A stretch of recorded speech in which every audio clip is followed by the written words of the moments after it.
আমরা সাধারণত আমাদের সামনের কোনো বাহনকে যদি কোনো সিগন্যাল দিতে হয়, অর্থাৎ আমি ওভারটেক করব বা আমি সামনে যাওয়ার জন্য তোমার একটু বামে ডানে চাপতে হবে, তখন আমাদের সামনের গাড়িকে সিগন্যাল দেওয়ার জন্য আমাদের অপশন হচ্ছে হর্ন।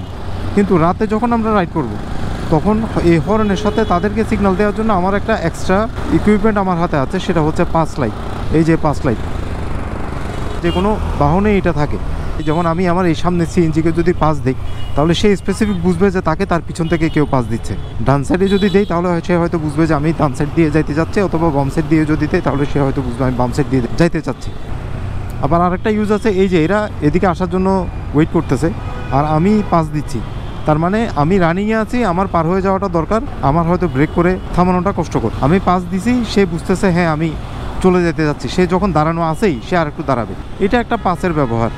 তো পাসের ব্যবহারটা রাতের বেলা খুবই গুরুত্বপূর্ণ। সেজন্য আমি আমার এই জাস্ট আগে শর্টসে বলেছি যে বিনা প্রয়োজনে, যেমন এই রাস্তায় তো আমার লাইট হেডে রাখার কোনো মানে নেই, লাইট আমার ডিমে রাখলেই চলতেছে। যদি লাইট কন্টিনিউ হেডে থাকে তাহলে তার আপনি পাস দিলে কাজ হবে না, কারণ হেডটাও কিন্তু একটা ইমার্জেন্সি ইস্যু।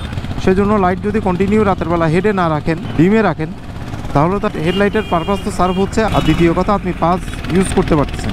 বিশেষ করে রাতের রাইডে এই বিষয়টা কিন্তু আমাদেরকে মাথায় রাখতে হবে যে পাসের এই ব্যবহারটা।